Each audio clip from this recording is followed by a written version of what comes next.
नमस्कार दोस्तों, आदर्श टेक्निकल क्लासे दौसा में आपका हार्दिक स्वागत है। दोस्तों यहाँ पे एएलपी सीबीडी 2 21 दिन 21 मैराथन जो चल रही है उसमें आज लेकर आए हैं 13 नंबर क्लास। 12 क्लास हो चुकी है तो आप प्लेलिस्ट में जाकर के वहां पे देख सकते हो मेरे दोस्तों।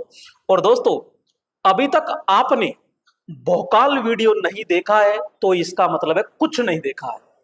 ये चीज ध्यान रख लेना, यहाँ पे सब कुछ फेल है लेकिन भोकाल वीडियो पास है। इस चीज का मैं वादा करता हूं क्योंकि उसमें इतना कंटेंट मैं दे चुका हूं। वो एक वीडियो काफी है आपके ट्रेड थ्योरी को कंप्लीट करने के लिए, इलेक्ट्रीशियन के लिए। तो वो पूरा का पूरा वो थ्योरेटिकल है और ऑब्जेक्टिव अपनी यहां पे चल रहे हैं, तो ये भी देखते रहिएगा। आइए आज का पहला प्रश्न, और ये है आज का पहला प्रश्न। एक ट्रांसफॉर्मर के पूर्ण भार ताम्र हानि यानी 400 वाट है तो आधे भार पर ताम्र हानि ज्ञात कीजिए। दोस्तों क्वेश्चन कह रहा है कि एक परिणाम मित्र यानी ट्रांसफॉर्मर है और पूर्ण भार पर यानी पूरे लोड पर ताम्र हानि 400 वाट है। तो आप एक काम कीजिए, पूरे की जगह आधे भार पर ज्ञात कीजिए। तो आधे भार पर कैसे ज्ञात करते हैं दोस्तों ताम्र हानि, तो ध्यान से देखिएगा। तो यहां अपन सीधा लिखेंगे कि ताम्र हानि, यहां पे ताम्र हानि, और ये जो ताम्र हानि है तो यहां लिखना पूछा गया भार और उसका कर देना मेरा दोस्तों स्क्वायर, और इनटू में लिखना यहां पे पूर्ण भार। पूर्ण भार पूछा गया कितना है, आधा, तो सीधा आधा लिख दो और यहां पे कर दो स्क्वायर। कितने भार पर, पूर्ण भार पर, यानी पूर्ण भार पर हानि कितनी है तो 400। एक का स्क्वायर 1 और 2 का स्क्वायर 4, इनटू में कितना हुआ 400। 4 से गया कितनी बार 100 बार। तो यहां पे जो आपकी ताम्र हानि है, जो आपकी ताम्र हानि है वो कितनी आ जाएगी मेरे दोस्तों, तो अपन कहेंगे 100 वाट। आपसे कुछ भी पूछे, 3/4 पे पूछे, आधे पे पूछे या और कोई भी पूछे तो वहां पे ये लिख देना और उसका स्क्वायर करके और जो भी पूछे वो निकाल देना, आराम से आपका आंसर आ जाएगा। तो राइट ऑप्शन हो गया यहाँ पे मेरे दोस्तों बी ऑप्शन। क्या हो गया, बी ऑप्शन हो गया। आइए नेक्स्ट प्रश्न की ओर चलते हैं, और यह है अपना अगला प्रश्न सेकंड नंबर। और सेकंड नंबर प्रश्न क्या है तो देखिएगा मेरे दोस्तों, यहाँ पे सेकंड नंबर प्रश्न, यहाँ पे अगला प्रश्न है कि ट्रांजिस्टर कितनी सप्लाई वोल्टेज क्षमता का होता है। दोस्तों यहाँ ट्रांजिस्टर के बारे में थोड़ा सा उल्लेख करते हैं कि यहाँ पे ट्रांजिस्टर, ये लो साहब ट्रांजिस्टर, ट्रांजिस्टर का सबसे पहले मैं अगर बात करूं तो कौन सी युक्ति है तो मैं कहूंगा एक्टिव युक्ति है। एक्टिव युक्ति होती है। यहां पे मैं बात करूं रेखिक है अरेखिक है तो मैं कहूंगा ये अरेखिक है। कौन सी युक्ति होती है, अरेखिक होती है।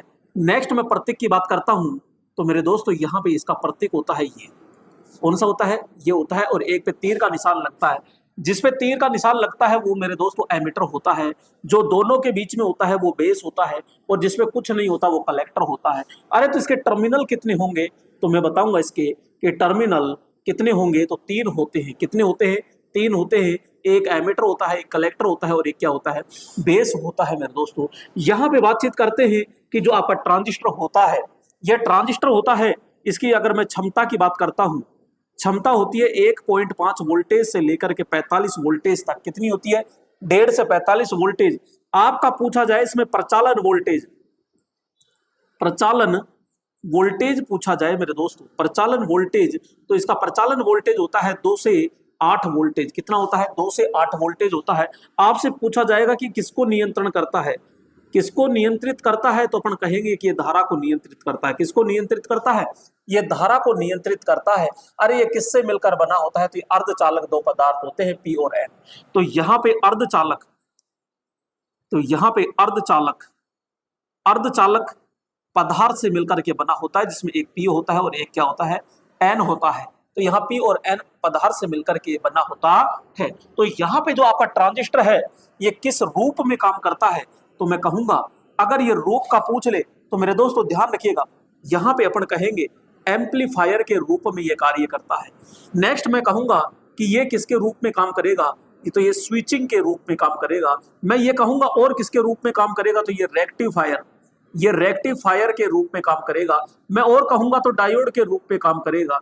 किसके रूप में काम करेगा? तो ये रूप में डायोड के रूप में भी काम करता है, एम्पलीफायर के रूप में काम करेगा, स्विचिंग के रूप में काम करेगा, रेक्टिफायर के रूप में काम करेगा, डायोड के रूप में काम करता है। कौन करता है? तो ये ट्रांजिस्टर होता है। दिखने में मेरे दोस्तों ये इस तरह से होता है यहाँ पे, और इसकी 3 टांग होती है। तो इस प्रकार से ये होता है। बीच वाला हमेशा क्या हो जाएगा? ये बेस होता है। इस चीज को ध्यान में रखिएगा। अब ये पूरी डिटेल अपन ने तरीके से पढ़ ली है। अब यहाँ से ट्रांजिस्टर से कोई भी क्वेश्चन आए तो गलत नहीं होना चाहिए मेरे दोस्तों। अब पूछ क्या रहा है कि कितनी सप्लाई वोल्टेज क्षमता का होता है? अरे तो क्षमता पे अपन ने लिख रखा है कि कितनी क्षमता का होता है, 1.5 से 45। तो 1.5 से 45 राइट ऑप्शन क्या होगा? यहाँ पे सी ऑप्शन होगा। बोलो दोस्तों समझ में आया कि नहीं आया? अरे बोलो समझ में आया कि नहीं आया? आया। तो अगला प्रश्न है यहाँ पे, और ये 3 नंबर प्रश्न है। और 3 नंबर प्रश्न क्या कह रहा है? आइए देखते हैं 3 नंबर को।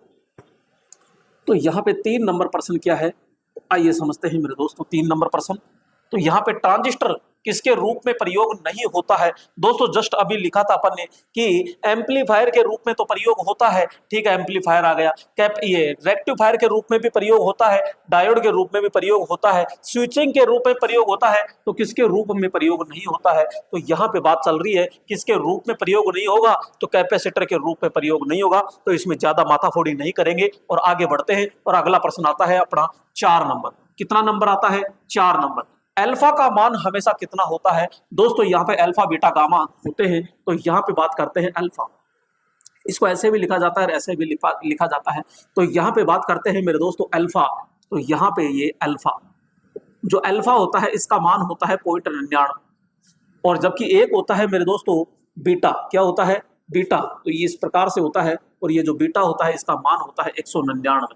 ठीक है। इन दोनों का जो मात्रक होता है, इन दोनों का जो मात्रक होता है वो क्या होता है? तो ध्यान रखना, इसका कोई भी मात्रक नहीं होता, कोई नहीं होता, कोई नहीं होता है। तो यहाँ पे पूछ रहा है अल्फा का मान हमेशा होता है, तो फिर कहेंगे इकाई से कम होता है। मेरे दोस्तों राइट ऑप्शन क्या हो जाएगा? यहाँ पे सी ऑप्शन होता है, इकाई से क्या होता है? कम होता है। अगला प्रश्न है यहाँ पे, और 5 नंबर प्रश्न आ चुका है। और 5 नंबर प्रश्न क्या है? तो आइए देखते हैं 5 नंबर प्रश्न। अर्ध तरंग दिष्टकारी केवल खालिस्तान के लिए उपयुक्त होता है।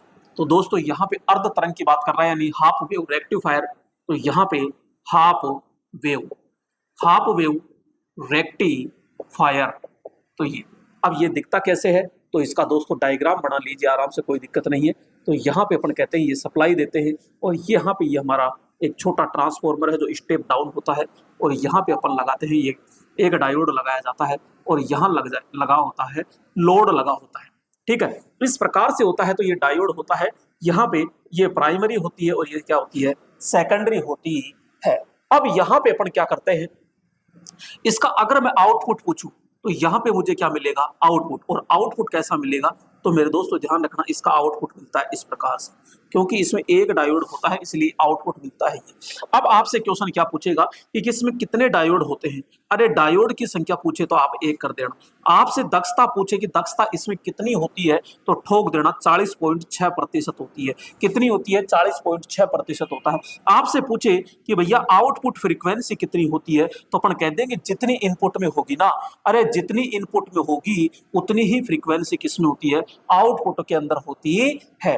अब इसका यूज कहां करते हैं? तो जो हमारे बैटरी चार्जर होते हैं, तो बैटरी चार्जर के अंदर अपन प्रयोग करते हैं। ये काम क्या करता है? तो अपन कहते हैं इसका प्रयोग होता है, तो अपन कहते हैं AC टू DC करता है। अरे AC टू क्या करता है? ये DC करता है। कार रेडियो में होता है क्या? बैटरी आवेशन में होता है क्या? तो यहाँ पे परिवर्तित गति AC मोटर में होता है विद्युत लेपन। तो अपन कहेंगे बैटरियों को आवेशन, आवेशन का मतलब होता है चार्जिंग करने में। तो राइट ऑप्शन क्या हो जाएगा? यहाँ पे सी ऑप्शन होता है। दोस्तों बोलो समझ में आया कि नहीं आया? तो यहाँ पे अगला प्रश्न आता है, और अगला प्रश्न आता है यहाँ पे 6 नंबर। और 6 नंबर प्रश्न क्या है? आइए देखते हैं 6 नंबर प्रश्न। तो यहाँ पे बोलो 6 नंबर प्रश्न क्या है? तो ये देखिएगा, तो यहाँ पे 6, तो यहाँ पे RC सर्किट का शक्ति गुणांक कितना होता है? तो RC सर्किट का शक्ति गुणांक देखिएगा दोस्तों, यहाँ पे एक है R का मतलब होता है मेरे दोस्तों यहाँ पे क्या है? प्रतिरोध। ये क्या है? तो अपन कहेंगे दोस्तों ये प्रतिरोध है।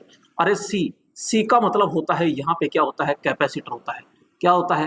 कैपेसिटर होता है, कैपेसिटर होता है। तो यहाँ पे RC होता है, तो प्रतिरोध के कारण तो विद्युत खपत होती है, लेकिन कैपेसिटर के कारण नहीं होती है। तो यहाँ बात करते हैं कि जो C होता है, C के कारण ये क्या करता है कि इसके अंदर धारा होती है, ये धारा अग्रगामी होती है और वोल्टेज पीछे होता है 90 डिग्री में। तो यहाँ पे इसका जो पावर फैक्टर मिलेगा, इसका जो पावर फैक्टर होता है वो क्या होता है, तो अपन कहेंगे अग्रगामी होता है। क्या होता है, अग्रगामी होता है। जबकि मैं एक और देखता हूं यहाँ पे आर एल परिपथ होता है। आर एल का मतलब क्या है, तो आर का मतलब तो वही आपका क्या होता है, प्रतिरोध होता है। क्या होता है, प्रतिरोध होता है। और मैं बात करूं एल का, तो एल का मतलब होता है प्रेरक। क्या होता है, प्रेरक होता है। और इसमें इस एल के कारण क्या होता है, इस एल के कारण जो होता है ये वोल्टेज आगे रहता है और धारा क्या रहती है, पीछे रहती है 90 डिग्री। तो यहाँ पे इसका जो पावर फैक्टर है, इसका जो पावर फैक्टर मिलेगा मुझे, पावर फैक्टर मिलेगा वो क्या मिलेगा, तो अपन कहेंगे पश्चगामी होता है। तो यहाँ पे इस एल के कारण पश्चगामी होता है और सी के कारण क्या होता है, अग्रगामी होता है। तो जैसे आपसे पूछे वैसे अपन बता सकते हैं। आर सी का पूछ रहा है, आर सी का अग्रगामी होता है, और आर एल का पूछे तो ध्यान रखना पश्चगामी होता है। तो यहाँ आर सी का कितना हो जाएगा, तो आर सी का अपन कहेंगे, आर सी के अंदर तो अग्रगामी होता है, यानी अग्रगामी होता है। तो बोलो बी ऑप्शन आपका राइट हुआ। बोलो बाके बिहारी लाल की जय, बी फॉर बाके बिहारी। तो यहाँ पे अगला प्रश्न आता है मेरे दोस्तों, और यह है 7 नंबर प्रश्न। कौन सा है, 7 नंबर प्रश्न। अब यहां पे एमसीबी एक सर्किट को संरक्षित करता है। दोस्तों यहां पे एमसीबी क्या है, तो अपन कहते हैं एमसी और बी। तो यहां पे इसके अगर मैं फुल फॉर्म देखना चाहूं तो मेरे दोस्तों यहां पे मिनिएचर क्या होता है, miniature circuit, miniature circuit breaker, miniature circuit breaker होता है। और ये जो एमसीबी होती है ये एक दोस्तों क्या है, तो अपन कहेंगे ये सुरक्षा युक्ति होती है। कौन सी युक्ति होती है, सुरक्षा युक्ति होती है। एमसीबी होती है तो इसकी रेटिंग किस में होती है, तो आपसे पूछा जाए कि रेटिंग किस में होती है, तो रेटिंग के लिए अपन कहेंगे भैया रेटिंग होती है इसकी एम्पियर में। किस में होती है, एम्पियर में। अरे कितनी होती है, तो 0.5 एम्पियर से लेकर के 63 एम्पियर तक होती है। किस में होती है, 63 एम्पियर पे होती है। दोस्तों किस पे कार्य करती है, अगर मैं कार्य की बात करूं तो यहाँ पे ये आपकी शॉर्ट सर्किट किस पे काम करती है, तो ये शॉर्ट सर्किट व ओवरलोड, इस पर ओवरलोड पे काम करती है। नेक्स्ट मैं बात करूं तो सिद्धांत, ये किस सिद्धांत पर काम करती है, तो भैया ये चुंबकीय, तो यहाँ पे ये चुंबकीय व ऊष्मीय सिद्धांत दोनों पर कार्य करती है। एमसीबी को लगाने के लिए यानी संयोजन, तो संयोजन कहाँ होता है, तो ध्यान रखना संयोजन होता है इसका फेज के श्रेणी क्रम में होता है। और कहाँ किसके द्वारा लगाया जाता है, तो अपन कहते हैं इसको डिन रेल के द्वारा लगाया जाता है। तो डिन रेल के द्वारा इसको स्थापित किया जाता है। बोलो दोस्तों समझ में आया कि नहीं आया, यहाँ पे सारी डिटेल अपन ने पढ़ ली है। तो यहाँ पे क्वेश्चन क्या पूछ रहा है कि एमसीबी एक सर्किट को संरक्षित करता है केवल शॉर्ट सर्किट के लिए, शॉर्ट सर्किट एवं अतिभार दोनों के लिए, केवल अतिभार के लिए। तो दोस्तों अपन ने पहले ही लिख रखा है कि शॉर्ट सर्किट और ओवरलोड, ओवरलोड को हिंदी में कहते हैं अपन क्या कहते हैं, अतिभार कहते हैं। तो राइट ऑप्शन तो अपना क्या हो जाएगा, B for Banke Bihari, B for Banke Bihari. अब की बार बेड़ा पार लगाएंगे, ध्यान रखना। तो यहाँ पे आपका राइट ऑप्शन हो गया बी फॉर बाके बिहारी। अगला प्रश्न आता है दोस्तों 8 नंबर। 8 नंबर को ध्यान से समझिएगा क्योंकि यहाँ पे पूरी डिटेल के साथ सुपड़ा साफ करेंगे इलेक्ट्रीशियन थ्योरी का। अब आपको डर नहीं लगेगा, ध्यान रखना, डर को अपन क्या करेंगे, भगा के रहेंगे। यहाँ पे आपके दिमाग और दिल से दूर करके रहूंगा, ये चीज ध्यान रखना, बस मेरे साथ जुड़े रहिएगा, ध्यान रखना। यहाँ पे नेक्स्ट सवाल आता है आपका 8 नंबर, निम्न में से कौन सा एलईडी से अदृश्य प्रकाश निकलता है। तो दोस्तों यहाँ पे अगर मैं दृश्य प्रकाश की बात करूं, दृश्य प्रकाश की यदि मैं बात करता हूं तो दृश्य प्रकाश जो होता है इसकी जो तरंग दैर्घ्य होती है, ध्यान रखना यहाँ पे अपन कहेंगे 3800 एंगस्ट्रम से लेकर के 3800 एंगस्ट्रम से लेकर के यहाँ पे 7800 एंगस्ट्रम होता है। अब इससे अगर कम होती है, इससे अगर कम होती है तो वो आपकी क्या कहलाती है, वो पराबैंगनी किरणें कहलाती है, यानी अल्ट्रावायलेट किरणें कहलाती है। क्या कहलाएगी, अल्ट्रावायलेट कहलाती है। और इससे अगर ऊपर जाती है, इससे ऊपर जाती है तो इंफ्रारेड किरणें कहलाती है। और ये दोनों, ये और इधर से ये दोनों ही क्या है, तो अपन कहेंगे अदृश्य किरणें होती है। इंफ्रारेड भी अदृश्य है और अल्ट्रावायलेट भी क्या है, इंफ्रारेड होती है। तो लेजर एलईडी होती है, इंफ्रारेड होती है, द्विरंगीय होती है और तरंगीय होती है। तो यहाँ पे इंफ्रारेड आ गया, तो यहाँ पे राइट ऑप्शन क्या हो गया, B4 बांके बिहारी, B4 बांके बिहारी। ठीक है दोस्तों, यहाँ पे बेड़ा पार लगाएगा आपकी बार बांके बिहारी, ध्यान रखना। हाँ, तो यहाँ पे 9 नंबर, अरे 9 नंबर प्रश्न क्या आ रहा है, आइए देखते हैं 9 नंबर। तो यहाँ पे 9 नंबर प्रश्न है, क्या है कि डीसी धारा के लिए लैप वाइंडिंग खालिस्तान धारा खालिस्तान वोल्टता के लिए प्रयोग करते हैं। दोस्तों यहाँ पे समझिएगा, एक तरफ होता है कौन, लैप, और एक तरफ होता है कौन, वेव वाइंडिंग। यहाँ पे 2 वाइंडिंग होती है, लैप और वेव। अरे ये कौन सी वाइंडिंग होती है, तो अपन कहते हैं दोस्तों ये समांतर वाइंडिंग होती है। कौन सी, ये समांतर वाइंडिंग होती है। और ये कौन सी होती है, तो फिर ये श्रेणी होती है, जो श्रेणी के अंदर चलती है। अरे श्रेणी में क्या समान होता है, तो अपन कहते हैं कि धारा क्या होती है, समान। और मैं बार बार कहता हूं कि जो समान होता है वो निम्न होता है, यानी धारा तो हो गई निम्न। तो बताओ वोल्टेज क्या होगा, उच्च। अरे यहाँ समांतर में क्या समान होता है, तो अपन कहेंगे कि यहाँ वोल्टेज समान होता है। और मैं बार बार कह रहा हूं कि जो समान होता है वो निम्न होता है, यानी निम्न तो वोल्टेज हो गया, तो फिर उच्च कौन हुआ, अरे तो धारा क्या हो गई, उच्च हो गई। तो दोस्तों जैसे आपसे पूछे वैसे जवाब दे दीजिएगा।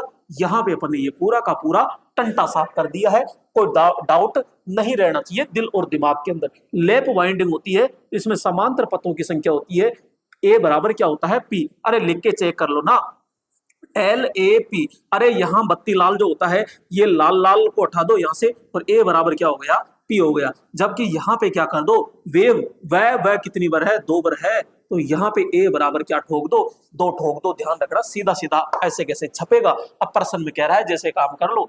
तो लैप वाइंडिंग, अरे लैप वाइंडिंग में क्या पूछ रहा है, धारा। अरे धारा क्या होती है, लैप के पास पूछो। अरे धारा तो भैया उच्च होती है, तो धारा उच्च हो जाएगी, धारा उच्च हो जाएगी, और वोल्टेज क्या हो जाएगा, निम्न। तो शुरू में आएगा उच्च धारा निम्न वोल्टेज, तो उच्च निम्न उच्च निम्न उच्च निम्न उच्च निम्न उच्च निम्न, ये रहा, ठोक दो सीधा सीधा। बस ऐसे इस तरह आराम से करते रहेगा। तो यहाँ पे ये C4 राइट ऑप्शन हो चुका है दोस्तों, इस चीज को ध्यान रखिएगा। तो यहाँ पे 9 नंबर कंप्लीट हो चुका है। और ये लीजिए अगला प्रश्न 10 नंबर। तो 10 नंबर में क्या कह रहा है, तो यहाँ पे 10 नंबर 10 डंके की चोट पर होगा आपकी बार सिलेक्शन, ध्यान रखना दोस्तों। यहाँ पे 8 पोल 60 हर्ट्ज आपूर्ति के लिए मशीन की गति का पता लगाए। तो यहाँ पे मशीन की गति का यानी एन, अरे मैंने एक ही सूत्र रटा रखा है आपको कि एफ बराबर क्या होता है, PN अपोन में 120 होता है।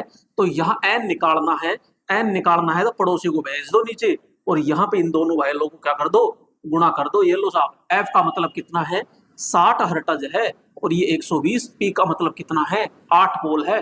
अरे 8 एकम 8, इसमें से 4 बच गया, 40, 8 पंजो 40 और 15 छिकी 90, और ये 0 ऐसे कैसे आ गई, RPM। तो किस बराबर, एन बराबर।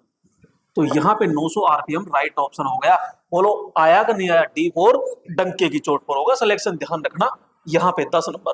अगला आता है 11 नंबर। अरे 11 नंबर क्या है, अरे तो दोस्तों यहाँ पे देखो 11 लाल को क्या क्या कहते हैं। तो यहाँ देखो 11 नंबर, ट्रांजिस्टर में आवेश वाहक का चालन ठोस पदार्थ के माध्यम से किया जाता है।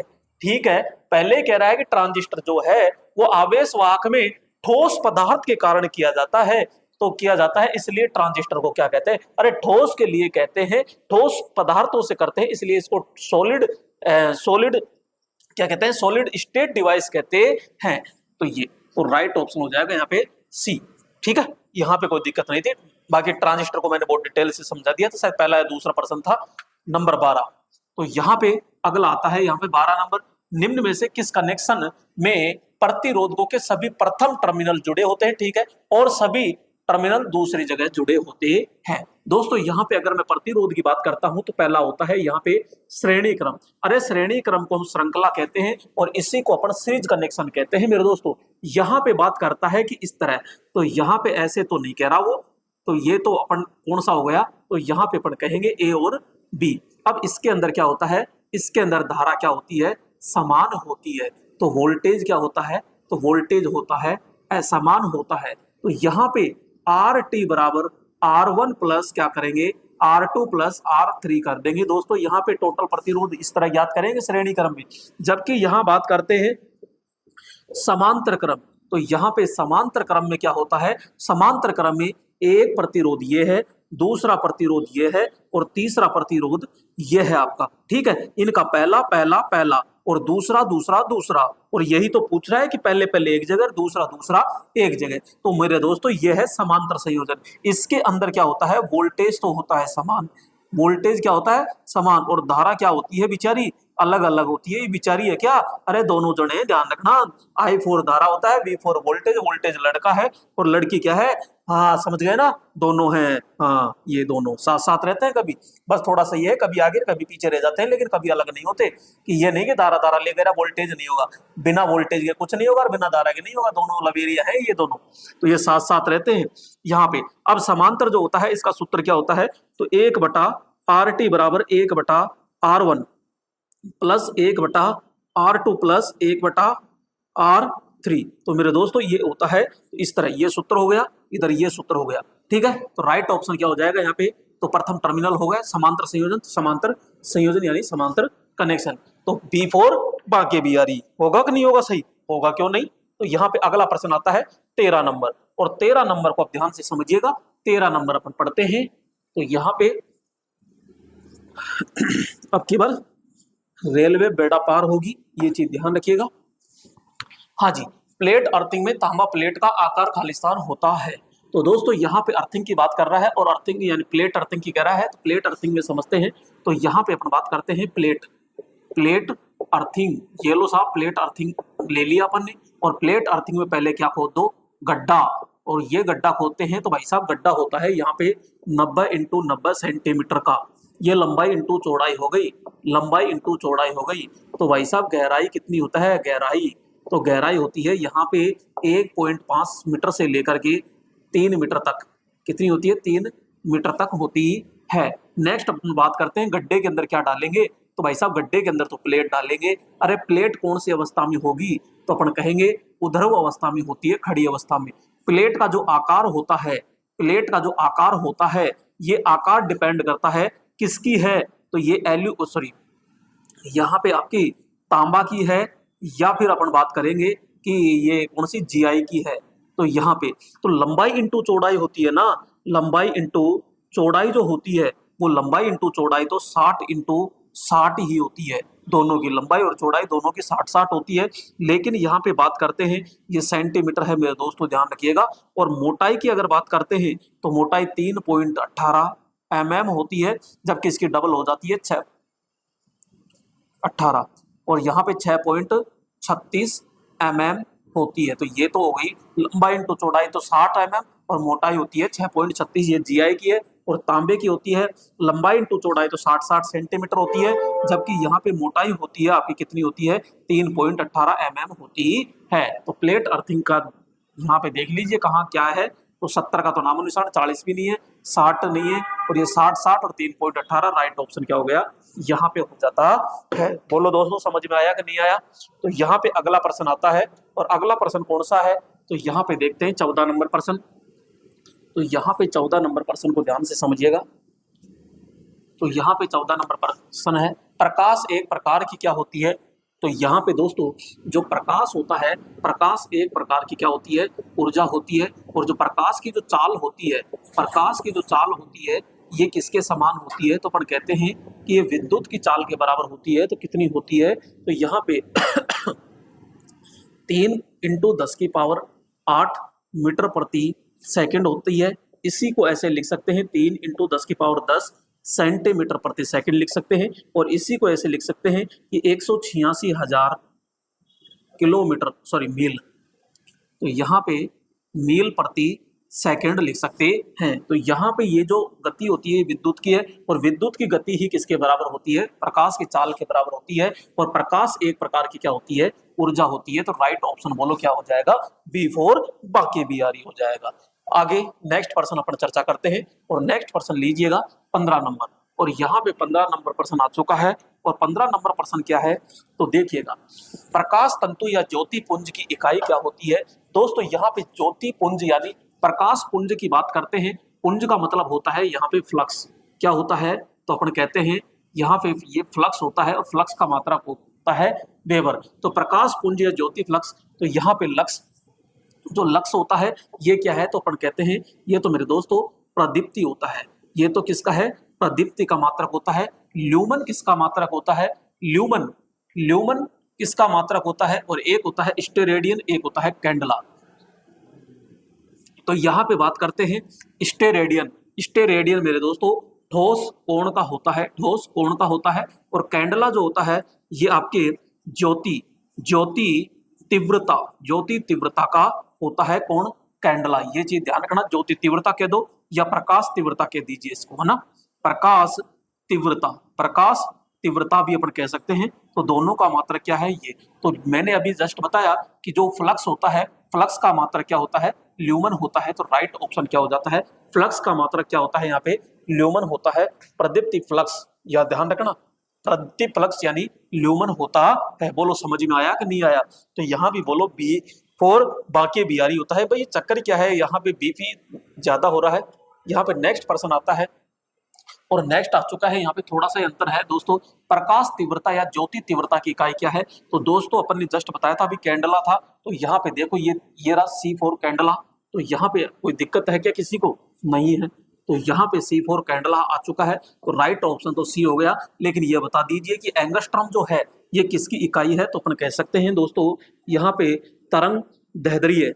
तो यहाँ पे तरंग दैर्ध्य की इकाई होती है ये एंगस्ट्रॉम। और दोस्तों यहाँ पे तरंग दैर्ध्य को ही किस में मापा जाता है, मीटर में भी मापा जाता है। तो एक एंगस्ट्रॉम बराबर कितना होता है, 10 की पावर 10 मीटर होता है क्या, 10 की पावर 10 मीटर होता है। तो माइनस होता है, ध्यान रखना, एक एंगस्ट्रॉम बराबर 10 की पावर -10 मीटर होता है। ल्यूमन किसका मात्रक है दोस्तों, अभी जस्ट मैंने बताया था ल्यूमन किसका मात्रक है, प्रदीप्ति किसका मात्रक है। ल्यूमन आपका फ्लक्स का मात्रक हो जाएगा और जो लक्स होता है वो प्रदीप्ति का मात्रक होता है। अगला प्रश्न लीजिएगा, और अगला प्रश्न है यहाँ पे 17 नंबर। और ये देखिएगा अगला 17 नंबर प्रश्न क्या कह रहा है। तो यहाँ कार्बन आर्क लैंप का उपयोग किया जाता है। दोस्तों ये कार्बन लैंप कैसा होता है, तो नॉर्मल अपन कहते हैं कि ये लो दोस्तों कार्बन लैंप होता है इस प्रकार से। तो यहाँ पे ये कार्बन लैंप इस प्रकार से होता है ये। तो ये एक मोटा होता है, एक पतला होता है, दो होते हैं इसमें। ये पतला वाला होता है ये माइनस का होता है, और यहाँ पे बात करते हैं ये मोटा वाला होता है। तो यहाँ बेलास्ट लगाया जाता है, और यहाँ पे ये होता है बेलास्ट। ये तो यहाँ पे अपने ज्यादातर DC सप्लाई देते हैं, और यहाँ पे इससे दोस्तों 80% प्रकाश उत्पन्न होता है, और यहाँ पे 85% होता है, और यहाँ 10% इससे प्राप्त होता है, और 5% यहाँ चिंगारी होती है, तो 5% इससे। और इसको कांच की एक ट्यूब होती है, उसके अंदर इसको क्या कर दिया जाता है, बंद कर दिया जाता है। इसका उपयोग जो है, तो यहाँ पे बात करेंगे प्रोजेक्टर। यहाँ पे प्रोजेक्टर, तो यहाँ पे प्रोजेक्टर के अंदर प्रयोग करते हैं, या फिर जो हमारी होती है सर्ज लाइट, तो सर्ज लाइट के अंदर इसका क्या किया जाता है, प्रयोग किया जाता है। तो ये है हमारा क्या, आर्क लैंप। दोस्तों आर्क लैंप होता है, ज्यादातर अपन कौन सप्लाई चलाते हैं, DC से। और यहाँ पे इसके जो इलेक्ट्रोड होते हैं ये किसके बने होते हैं, तो अपन कहेंगे ये कार्बन के बने होते हैं। बोलो किसके बने होते हैं, कार्बन के बने होते हैं। तो दोस्तों कार्बन आर्क लैंप का प्रयोग किया जाता है, शयन कक्ष में थोड़ी करेंगे। यहाँ फिल्म प्रोजेक्टर अपन ने लिख रखा है, अस्पताल स्टडी कक्ष। तो यहाँ पे राइट ऑप्शन क्या हो जाएगा, यहाँ पे D4, यहाँ पे बाहुबली हो जाता है। तो यहाँ पे स्टडी कक्ष के अंदर कौन सा प्रयोग करते हैं, आप खुद बताइए। जहां अपन स्टडी कक्ष करते हैं तो आप कमेंट कीजिएगा कि स्टडी कक्ष में कौन सा लैंप यूज करते हैं दोस्तों। नेक्स्ट अपन बात करते हैं अगला प्रश्न, और 18 नंबर प्रश्न आता है। और ये 18 नंबर प्रश्न कौन सा है, आइए देखते हैं 18 नंबर प्रश्न को ध्यान से। तो यहाँ पे 18 नंबर पे आ चुके हैं दोस्तों। सोडियम वेपर लैंप का स्विच ऑन करने पर पहले प्रकाश कौन सा देता है। दोस्तों अगर मैं सोडियम वेपर की लैंप की बात करता हूं, तो ये होता है मेरे दोस्तों इस प्रकार से होता है। ये यहाँ एक ये बाहर की या अंदर की मान लीजिए इसको, और एक होती है ये बाहर की। तो यहाँ पे इस प्रकार से ये दो नली होती है, और यहाँ पे ये दो नली इस प्रकार से होती है यूं, और ये इस प्रकार से होता है, ठीक है। तो यहाँ पे ये और ये होते हैं इलेक्ट्रोड। दोस्तों ये क्या होते हैं, इलेक्ट्रोड होते हैं। ये टंगस्टन के ही होते हैं, ये टंगस्टन के इलेक्ट्रोड होते हैं, लेकिन फिलामेंट नहीं होते, ध्यान रखना। और यहाँ पे ये सोडियम के क्या होते हैं, इसमें कण होते हैं, और नियोन गैस बढ़ते हैं जो उच्च दाब पर होती है। इसके अंदर पूछे क्या है, तो अपन कहेंगे कि उच्च दाब, उच्च दाब पर, तो उच्च दाब पर नियोन, नियोन, नियोन गैस होती है। प्लस में यहां पे अपन कहेंगे कि सोडियम, सोडियम क्रिस्टल के टुकड़े कह दो या सोडियम सीधा वाष्प, वाष्प कह दीजिए, सोडियम वाष्प या नियोन गैस अपने इसके अंदर बढ़ते हैं। दोस्तों ये हमेशा जो प्रयोग किया जाता है वो ध्यान रखना क्षैतिज अवस्था में, कौन सी अवस्था में, हमेशा क्षैतिज अवस्था में होता है। अगर इसको उल्टा या खड़ा लटका दिया जाता है तो ये जो टुकड़े होते हैं ये नली में नीचे की ओर आ जाते हैं और हमारे इलेक्ट्रॉन प्रॉपर तरीके से इनसे टकराते नहीं, तो ये प्रॉपर तरीके से पूर्ण प्रकाश नहीं देगा। अगर मैं रंग की बात करूं दोस्तों, यहाँ पे प्रकाश देखो, प्रचालन की बात करूं सबसे पहले तो प्रचालन ये कितना समय लेता है, तो ये 5 मिनट से 10 मिनट का समय लेता है ये प्रचालन में, ठीक है। अगर मैं शुरू में कहूं, ये शुरू में रंग, तो शुरू में रंग देता है दोस्तों ये लाल, बिल्कुल हल्का लाल गुलाबी होता है, हल्का, ध्यान रखना, हल्का लाल, हल्का लाल। अगर मैं रनिंग अवस्था की बात करूं दोस्तों, तो रनिंग अवस्था में ध्यान रखना ये हल्का, हल्का तीव्र, हल्का तीव्र पीला रंग देता है, हल्का तीव्र पीला रंग देता है। अब यहाँ पे ये जो उपयोग कहाँ होता है, तो इसका उपयोग जितने भी आपके, जितने भी रोड लाइट होती है, चौराया होता है, पार्क होता है, वहां पे अपने सोडियम वेपर लैंप का क्या करते हैं, प्रयोग किया जाता है। दोस्तों बोलो समझ में आया नहीं आया, आया। तो यहाँ पे स्विच ऑन करने पर पहले प्रकाश कौन सा देगा, तो अपन कहते हैं शुरू में प्रकाश कौन सा देगा, लाल देता है, तो भैया लाल ऑप्शन में देख लीजिए। लाल नहीं होता है तो अपन कहते हैं हल्का लाल गुलाबी होता है, हल्का लाल गुलाबी होता है, तो राइट ऑप्शन क्या हो जाएगा यहाँ पे, बी ऑप्शन होता है। ठीक है दोस्तों, अगला प्रश्न लीजिएगा, और अगला प्रश्न है यहाँ पे 19 नंबर प्रश्न, और 19 नंबर प्रश्न क्या कह रहा है, आइए देखते हैं यहाँ पे। तो दोस्तों इसका जवाब तो अभी दे सकते हो आप, क्योंकि अभी थोड़ी देर पहले मैंने यही प्रश्न करवाया था, यानी यही का मतलब नियम ऑप्शन में आया था, तो मैंने आपको तुरंत बता दिया था। एक एंगस्ट्रम तुल्य होता है, एक एंगस्ट्रम जो होता है ये, सबसे पहले तो एंगस्ट्रम किसका मात्रक है, भाई ये मात्रक है, ये मात्रक है, तो किसका है, तो अपन कहेंगे ये तरंग दैर्घ्य का मात्रक होता है। किसका मात्रक है, तो ये तरंग दैर्घ्य यानी वेवलेंथ का मात्रक होता है। इसका मात्रक एक क्या होता है, तो अपन कहते हैं एक मात्रक मीटर भी होता है। तो एक एंगस्ट्रम बराबर 10 की पावर -10 मीटर होता है। एक एंगस्ट्रम बराबर अगर मैं सेंटीमीटर में बदल दूं तो इंटू 100 से करेंगे, तो ये 2 प्लस की है, ये कट जाएगी, तो 10 की पावर -8 सेंटीमीटर होता है दोस्तों। तो ये अपन आराम से कर सकते हैं। अब इसमें कौन सा दे रखा है देख लीजिए, 10 की पावर -8 सेंटीमीटर, 10 की पावर 10 तो दे रखा है, लेकिन सेंटीमीटर ये गलत हो गया, 8 centimetre right option B4 Banke Bihari लाल की जय। तो यहाँ पे 19 नंबर हो गया। तो ये देखिएगा अगला प्रश्न, और यहाँ पे आ चुका है दोस्तों 20 नंबर प्रश्न, और 20 नंबर प्रश्न क्या कह रहा है, तो देखो ध्यान से। 20 नंबर है, हैलोजन लैंप का मुख्य उपयोग कहाँ किया जाता है। दोस्तों हैलोजन तो आपने बहुत तरीके से देखी होगी। यहाँ पे हैलोजन जो होती है, क्या बोलो इसी प्रकार की होती है कि दोस्तों, तो यहाँ पे ये हैलोजन होती है यहाँ पे, और यहाँ शादी समारोह में आपने खूब अच्छे से देखा होगा, तो ये, और इसको यहाँ पे 2-3 जगह से बांध दिया जाता है। तो यहाँ पे अब ये क्या है, तो यहाँ पे अपन कहते हैं ये तो भैया फिलामेंट है। ये क्या होता है, ये फिलामेंट होता है। किस रूप में होता है, तो ध्यान रखना ये क्वाइल के रूप में होता है, क्वाइल के रूप में होता है। यहाँ पे ये क्या होता है, तो अपन कहते हैं ये सपोर्ट, ये सपोर्ट वायर होता है। यहाँ पे अगर मैं बात करता हूं, इसी का उपनाम, उपनाम जो होता है वो होता है फ्लड, फ्लड लाइट कहते हैं इसको। क्या कहते हैं, इसे फ्लड लाइट के नाम से कहते हैं। विद्युत ऊर्जा की दोस्तों बात करता है, विद्युत ऊर्जा या विद्युत खपत, खपत क्या करता है, तो अपन कहेंगे ये बहुत अधिक करता है। उपयोग कहाँ होता है, तो भैया इसका उपयोग जितने भी खेल मैदान होते हैं वहां पे आपका, इसके अलावा जैसे कि हवाई अड्डा है, बस स्टैंड है, रेलवे स्टेशन है, रोड लाइटों में भी इसका प्रयोग नहीं, वैसे रोड लाइटों में नहीं करते, शादी समारोह में इसका उपयोग अपन खूब अच्छे से करते हैं। यहाँ पे ये हो गया आपका ये हैलोजन। अब इसके अंदर हैलोजन में गैस कौन सी भरते हैं, ये चीज ध्यान रखना। तो हैलोजन वर्ग की आग गैस भरते हैं, यानी कि अपन कह सकते हैं हैलोजन वर्ग की सोडियम, ये ब्रोमीन, क्लोरीन, फ्लोरीन, एस्टेनिन, ये जो गैस होती है, यानी कि अपन कहते हैं फ्लोरीन, फ्लोरीन, ब्रोमीन, ब्रोमीन, एस्टेनिन, एस्टेनिन, ठीक है।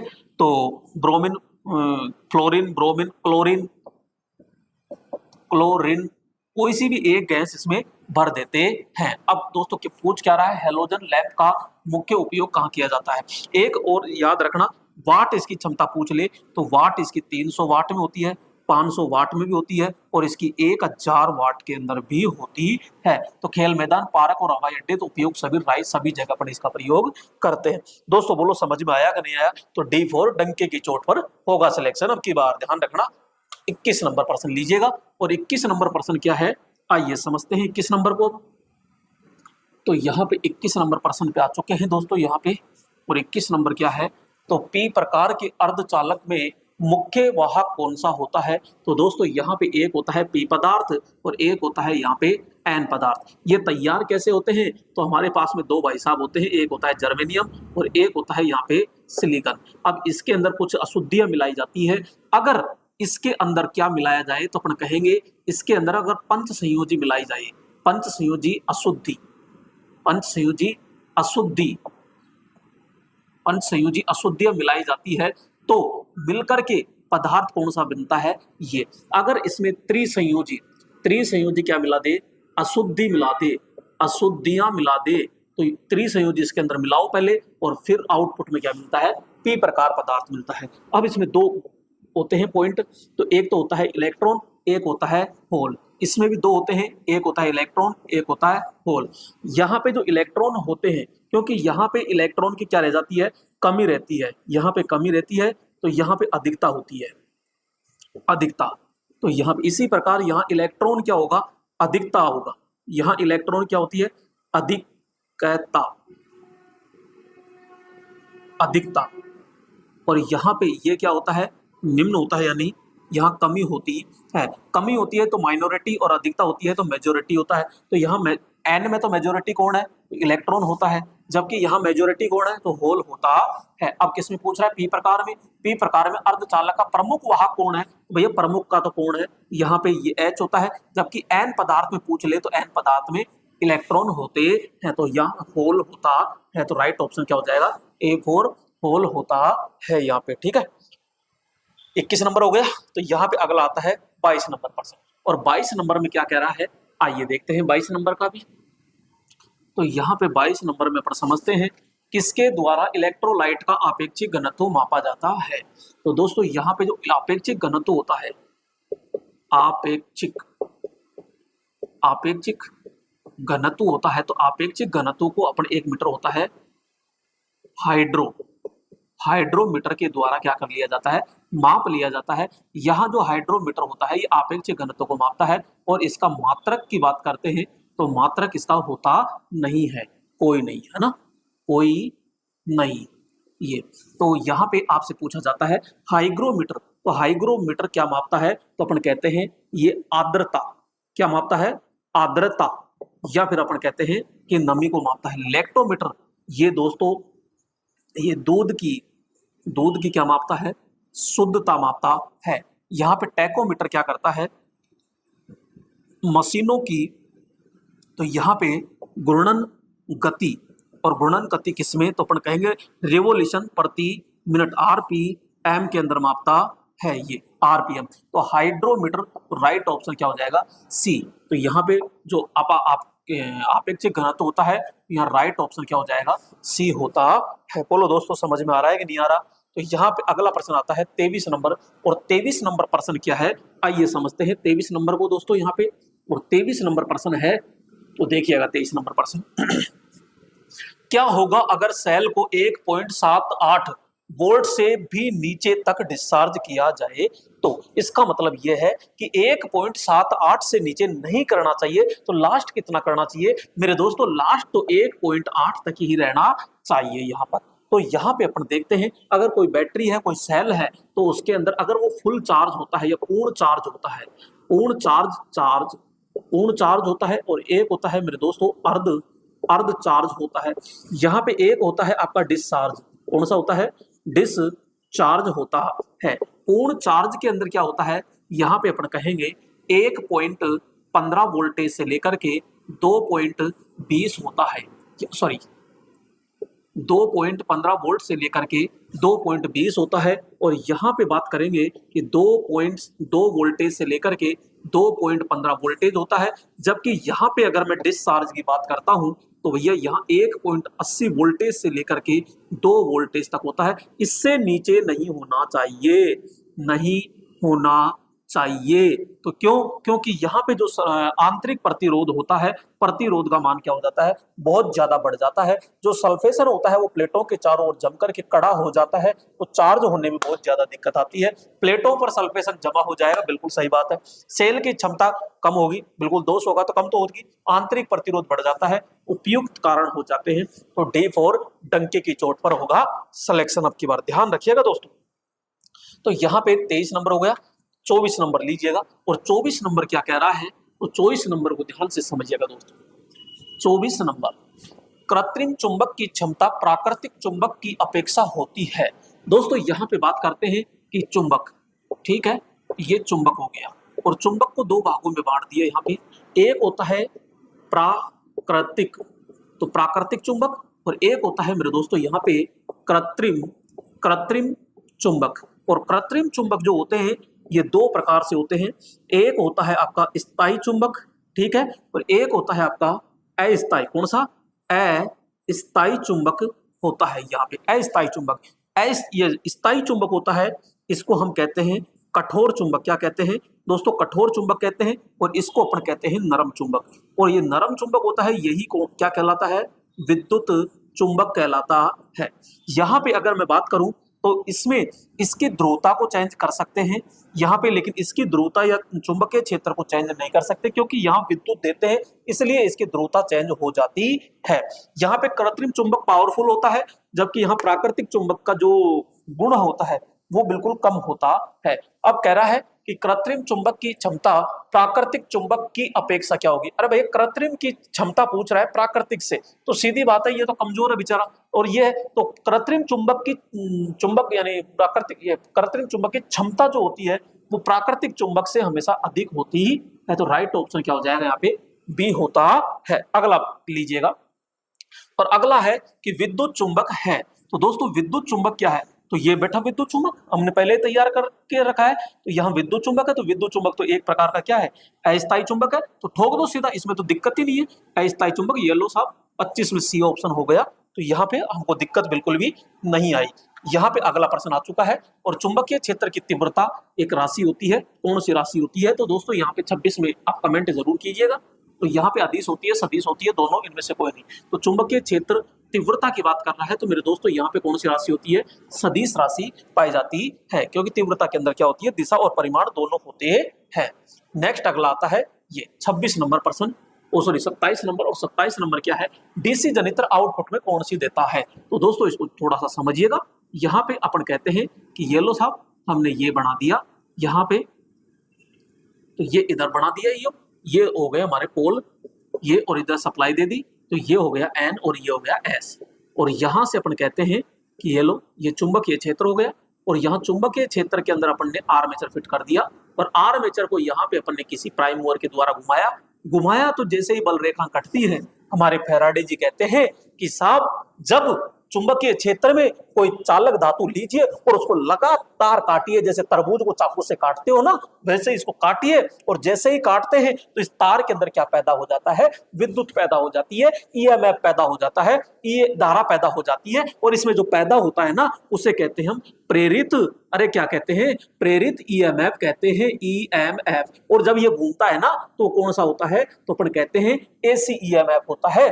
तो यहाँ पे अंदर आर्मेचर के अंदर पूछे तो प्रेरित ईएमएफ कौन सा होगा? एसी ईएमएफ होता है। अब ये बाहर ले लीजिए, और बाहर जैसे लेते हैं तो ये डीसी जनरेटर है, और डीसी जनरेटर में कम्यूटेटर लगाते हैं। और ये कम्यूटेटर क्यों लगाते हैं? तो एसी को डीसी में बदलने के लिए लगाते हैं। अरे किसको? तो यहाँ पे ये, तो यहाँ पे अपन ये लगा दिया साहब, और ये होती है ब्रश, और ये होता है कम्यूटेटर। ये क्या होता है? तो अपन कहते हैं कम्यूटेटर होता है। और कम्यूटेटर जो डीसी जनरेटर में, किसमें? जनरेटर में क्या काम करता है? एसी टू डीसी करता है। और जबकि मोटर में पूछ ले तो ध्यान रखना, मोटर में डीसी टू क्या करता है? एसी करता है। तो यहाँ पे आपको आउटपुट मिलेगा, लोड है तो यहाँ पे लोड लगा दिया, और लोड है तो भैया क्या मिलेगा, तो आपको मिलेगा ये इस प्रकार का। तो इसे कहते हैं पल्सेटिंग पल्सेटिंग डीसी। तो ये है मेरे दोस्तों आउटपुट के अंदर। ठीक है, तो ये पूरा विस्तार से समझा दिया, जैसे आपसे पूछे वैसे। पहला क्वेश्चन आपसे पूछेगा कि यहाँ फील्ड पोल होता है, क्या बनाते हैं, चुंबकीय क्षेत्र बनाते हैं। बीच में आर्मेचर होता है जिसको प्राइम मूवर से घुमाया जाता है। जैसे घुमाता है तो क्या पैदा हो जाएगा, प्रेरित ईएमएफ, जो एसी प्रकार का होगा। एसी आएगी, हमारा कम्यूटेटर क्या कम कर देता है, जनरेटर है, जनरेटर में एसी को डीसी में बदल देता है। लेकिन डीसी कौन सी होती है, पल्सेटिंग प्रकार की होती है। जैसे पूछे वैसे, आउटपुट में पूछ रहा है, आउटपुट में पल्सेटिंग डीसी होती है, पल्सेटिंग डीसी होती है। तो राइट ऑप्शन क्या हो जाएगा, सी हो जाएगा। बोलो कोई डाउट है? डाउट है तो कमेंट में जरूर लिखिएगा दोस्तों। 28 नंबर प्रश्न, और यहाँ पे 28 नंबर प्रश्न क्या आता है, 28 नंबर को ध्यान से देखिएगा। 28 नंबर प्रश्न को, तो यहाँ पे 28 नंबर प्रश्न है कि एक डीसी जनरेटर का आर्मेचर चुंबकीय फ्लक्स के अभिलंबवत समकोण या 90 डिग्री पर होता है तो उत्पन्न वोल्टेज का मान ज्ञात कीजिए। दोस्तों ध्यान समझिएगा, अगर मैं ये कहूं कि ये चुंबकीय बल रेखा है और मैं किसी चालक को यूं डाल दूं, ये लंबवत होगा कि नहीं होगा, होगा ना, लंबवत होगा। और लंबवत होगा तो सारी बल इसे टकराएगी, टकराएगी तो ईएमएफ बढ़ेगा। तो यहाँ पे ये है और ये 90 डिग्री बढ़ा, तो भैया यहाँ पे 90 डिग्री, अगर मैं, ये मेरा चालक है, तो इन बल रेखाओं की यूं रख दूं तो ये समांतर है, समांतर है तो बल रेखा देखो, अब केवल एक ही कटी, एक कटी तो न्यूनतम, लेकिन ये 0 डिग्री है। तो 0 डिग्री आपसे पूछ ले, 0 डिग्री पूछ ले, तो 0 डिग्री पर कैसी अवस्था होगी, तो अपन कहेंगे समांतर। कैसी होती है, समांतर अवस्था होती है। और समांतर में जो ईएमएफ बनता है, ईएमएफ जो बनता है वो मेरे दोस्तों न्यूनतम होता है। ठीक है, जबकि मैं बात करता हूं 90 डिग्री, और 90 डिग्री पे क्या होता है, लंबवत होता है, लंबवत होता है। तो लंबवत लंबवत लंबवत होता है तो अधिकतम ईएमएफ बनता है, अधिकतम, ये अधिकतम। उसके बाद में यहाँ 0, 0 के बाद 90, 90 के बाद में 180 आया वापस, तो 180 के बाद में क्या होता है, तो 180 में भी क्या होता है, समांतर, और समांतर में भी क्या होता है, तो अपन कहेंगे न्यूनतम।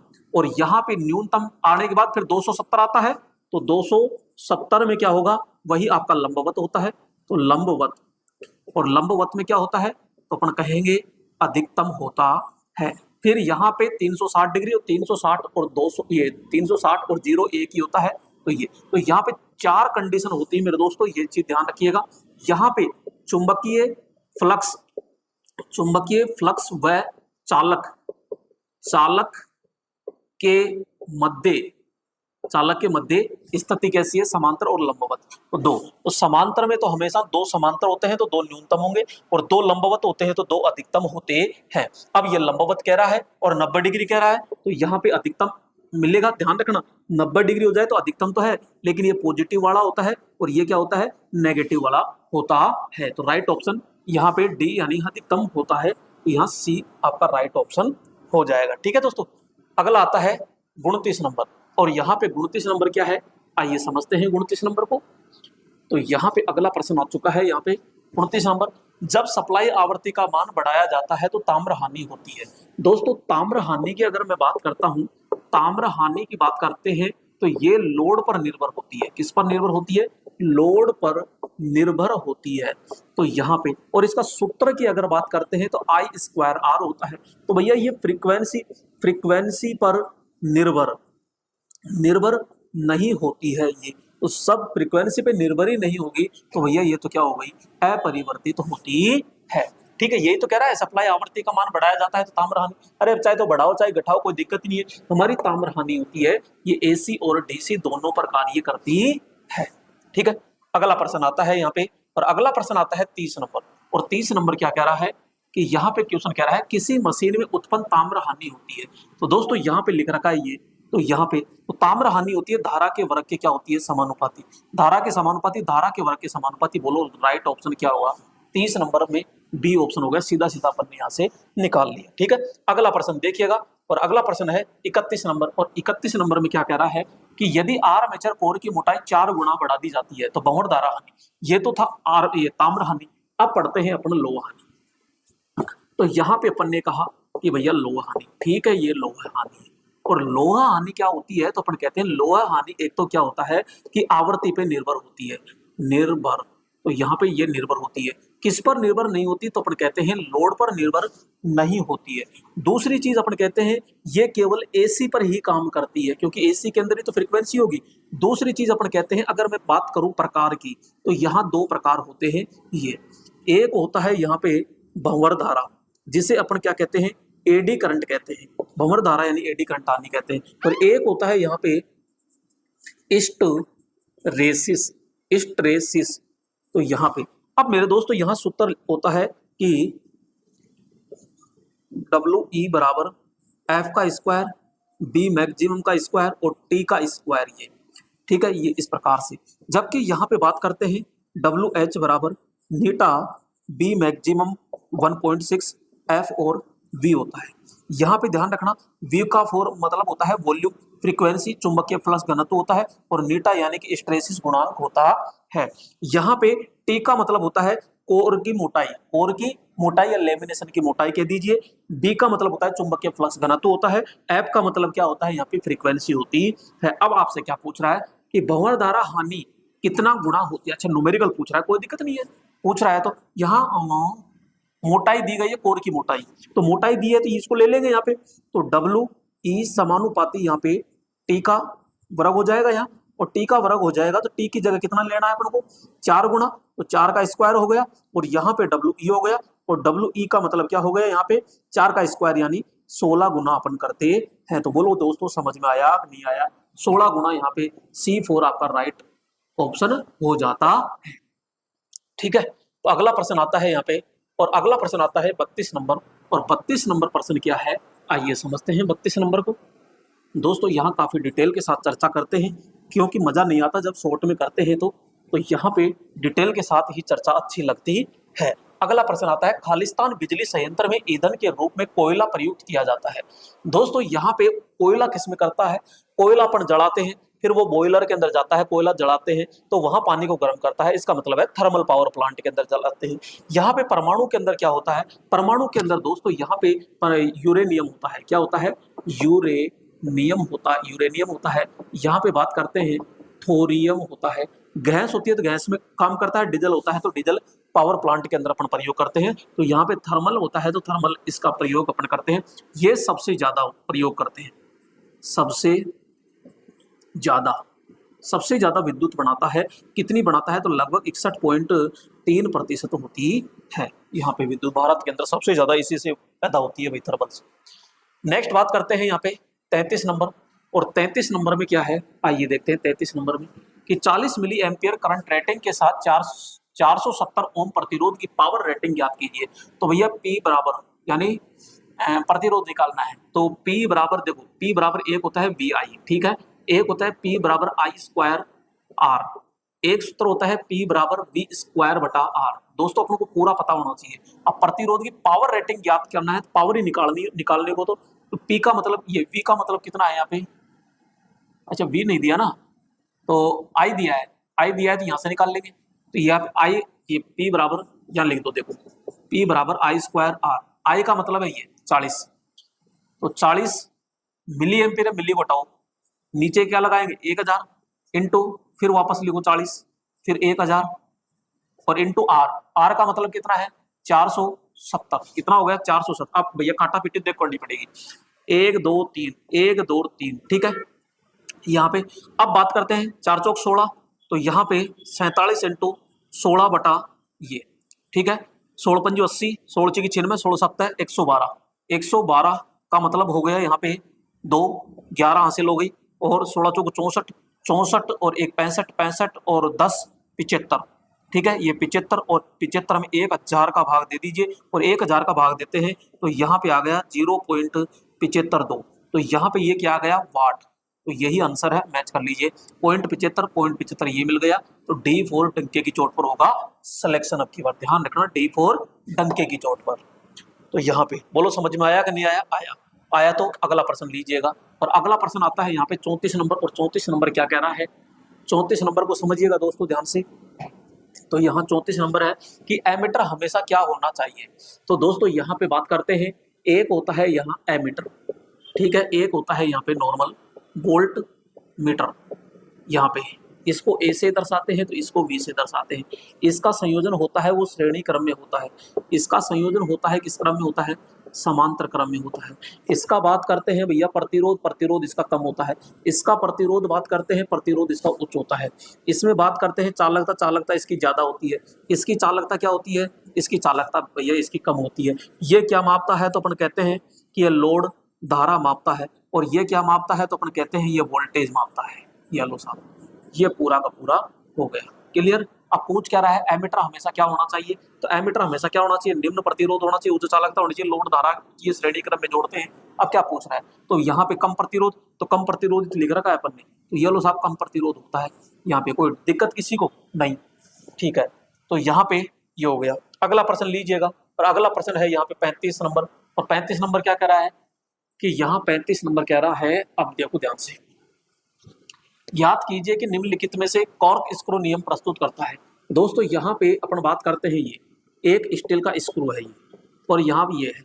अब यहाँ पे ये कह रहा है कि भैया पेचकस लगाओ, और पेचकस को यूं घुमाओ। जब यूं घुमाते हैं तो पेचकस नीचे की ओर बढ़ता है।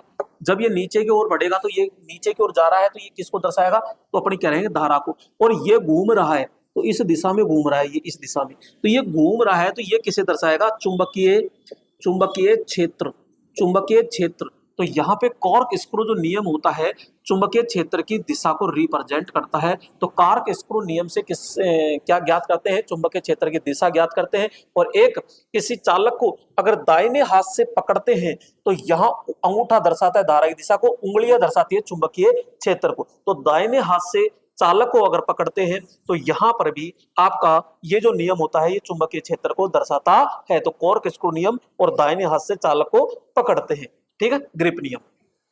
तो यहाँ पे चुंबकीय क्षेत्र की दिशा राइट ऑप्शन क्या हो गया, बी ऑप्शन होता है। अगला प्रश्न लीजिएगा, और अगला प्रश्न आता है यहाँ पे ये 36 नंबर। और 36 नंबर क्या कह रहा है, तो यहाँ पे बात करते हैं 36 नंबर में कि डायनामो के मुख्य भाग। सबसे पहले बात करते हैं कि भाई साहब डायनामो क्या है, तो अपन कहते हैं छोटा जनरेटर होता है, छोटा जनरेटर होता है। इसमें जो चुंबक होता है, इसमें चुंबक कौन सा होता है, तो अपन कहते हैं इसमें चुंबक होता है स्थायी। इसका यूज कहाँ करते हैं, तो अपन कहते हैं वाहनों में, वाहनों में बैटरी, वाहनों में बैटरी चार्जिंग के लिए अपन प्रयोग करते हैं। तो यहाँ पे छोटा जनरेटर है। अब जनरेटर में क्या क्या होता है, फील्ड पोल एवं फील्ड कॉइल होती है, बिल्कुल सही बात है। बॉडी या साइड कवर होता है, ये भी होता है। कम्यूटेटर व कार्बन ब्रश ये भी होती है। तो उपरोक्त सभी राइट ऑप्शन क्या हो जाएगा, यहाँ पे डी ऑप्शन होता है। अगला प्रश्न लीजिएगा, और अगला प्रश्न आता है यहाँ पे 37 नंबर। और दोस्तों 37 नंबर क्या है, तो यहाँ पे बात करते हैं 37 नंबर एल्यूमिनियम। तो यहाँ अपन एल्यूमिनियम की बात करते हैं। एल्यूमिनियम इसका आपेक्षिक घनत्व तो कितना होता है, तो 2.7 होता है। यहाँ पे अगर चालकता की बात करते हैं तो ये तांबे से कम होती है, तांबे से कम। क्या, तो तांबे से कम है चालकता, चालकता। अगर मैं वजन की बात करूं तो वजन में हल्का होता है, हल्का होता है। तो चालकता कितनी होती है, तो अपन कहते हैं 60% होती है। अगला प्रश्न लीजिएगा, और अगला प्रश्न आता है यहाँ पे 38 नंबर। और 38 नंबर क्या है, आइए देखते हैं 38 नंबर। समांतर क्रम में परिपथ में लगता है। दोस्तों अभी थोड़ी देर पहले देखा था, पूरा का पूरा डिटेल समझा था। एक होता है एमीटर, एक होता है वोल्टमीटर। ये हमेशा किस क्रम में लगता है, श्रेणी क्रम में। और यहाँ पे ये लगता है हमेशा सप्लाई के समांतर क्रम में, ठीक है। यहाँ इसका प्रतिरोध होता है कम और इसका प्रतिरोध होता है ज्यादा। तो समांतर क्रम में परिपथ में लगता है तो वोल्टमीटर ही लगता है मेरे दोस्तों, एमीटर कभी नहीं लगता। एमीटर श्रेणी क्रम में लगता है। यहाँ पे अगला प्रश्न आता है, और अगला प्रश्न लीजिएगा 39 नंबर प्रश्न। और 39 क्या है, तो यहाँ पे अपन कहते हैं कि प्रतिरोध का पूर्ण मापन किसके द्वारा किया जाता है। दोस्तों अगर मैं प्रतिरोध को बांटता हूं तो देखो यहाँ पे एक होता है निम्न प्रतिरोध, एक होता है यहाँ पे मध्यम प्रतिरोध, और एक होता है यहाँ पे उच्च प्रतिरोध, ठीक है। 3 प्रतिरोध हो गए। यहाँ पे इसका अगर मैं मान की चर्चा करूं तो 1 ओम से कम, 1 ओम से कम होता है। इसका 100 किलो ओम तक होता है ये। और यहाँ पे बात करते हैं तो ये 100 किलो ओम से अधिक होता है। 100 किलो ओम से क्या होता है, अधिक। इसको मापन करते हैं तो अपन केल्विन ब्रिज से करते हैं, केल्विन ब्रिज से करते हैं। यहाँ पे अगर बात करते हैं केल्विन ब्रिज से करते हैं। इसका बात करते हैं यहाँ पे wheat stone bridge, wheat wheat stone bridge से मापते हैं, और यहाँ पे बात करते हैं तो ये मेगर, मेगर से मापते हैं। शुद्ध निम्न प्रतिरोध किससे मापेंगे तो अपन कहेंगे केल्विन से।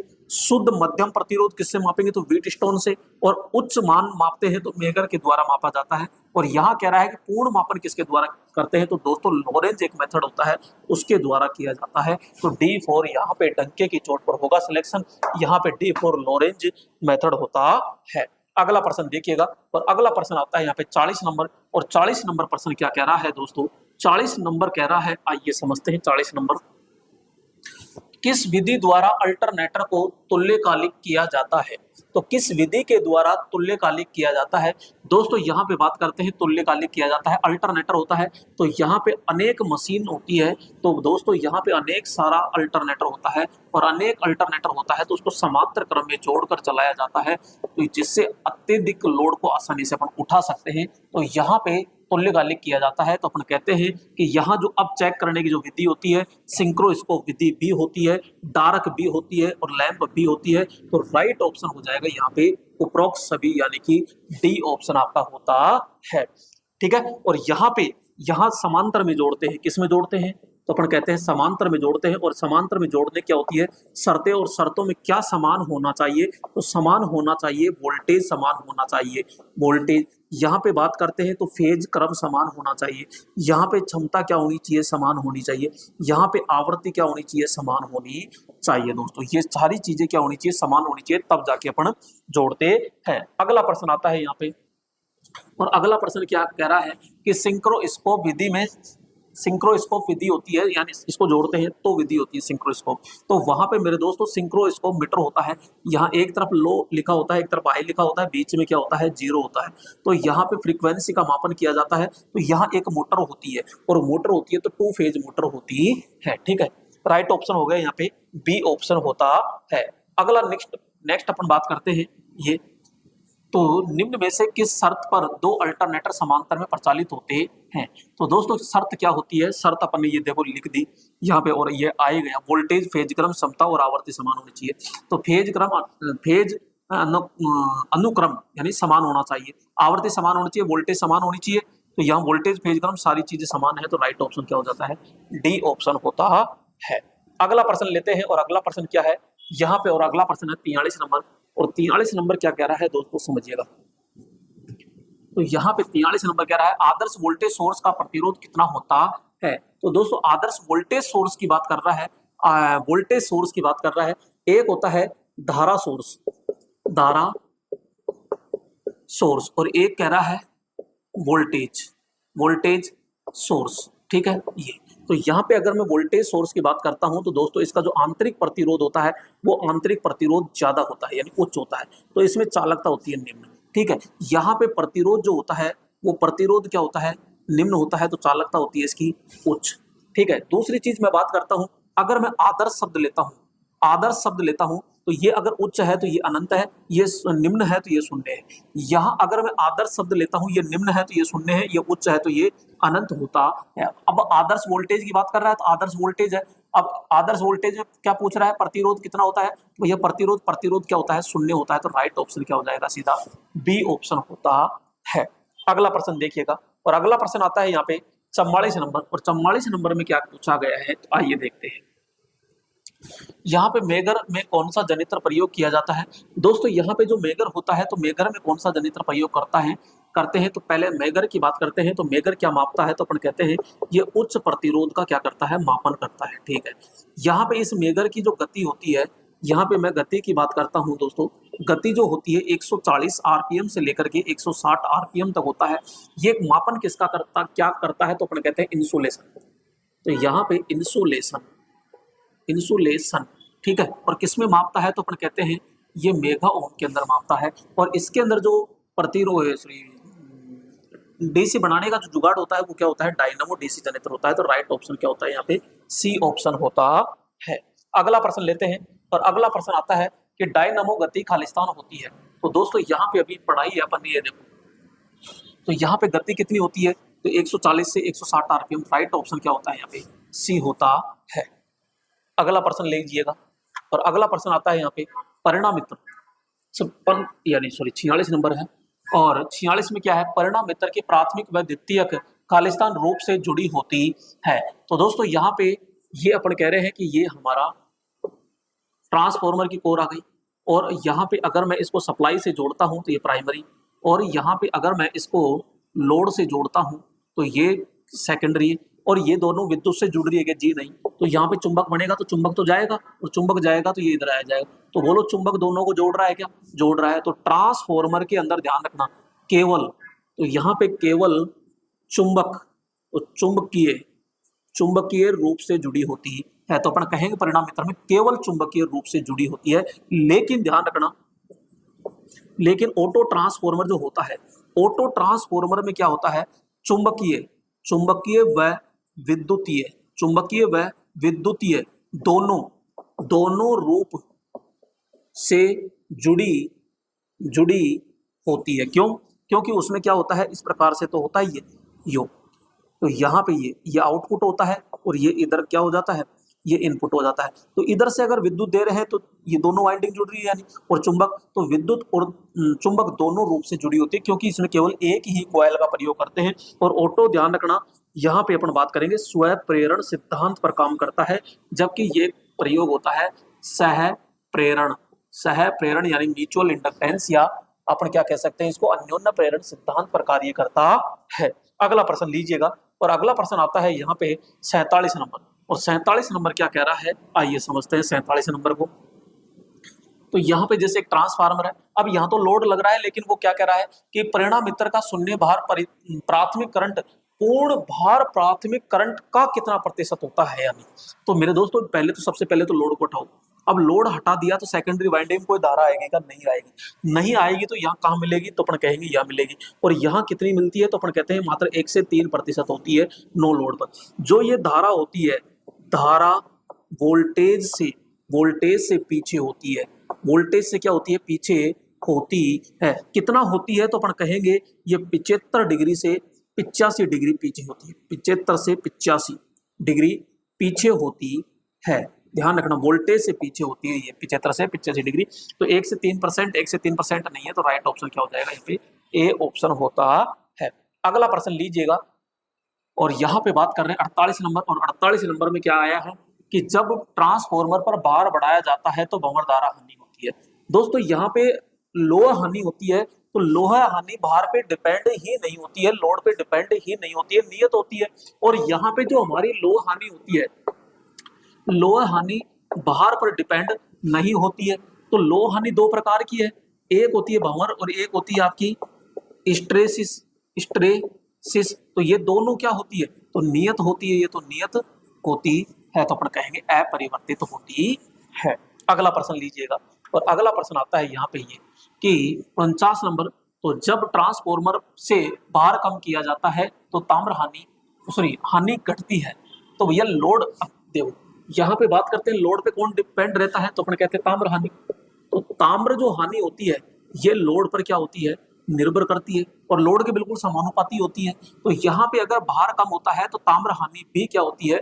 कम होती है। जबकि मेरे दोस्तों ये तीनों जो होती है ये बिल्कुल नियत हानि होती है। क्या होती है?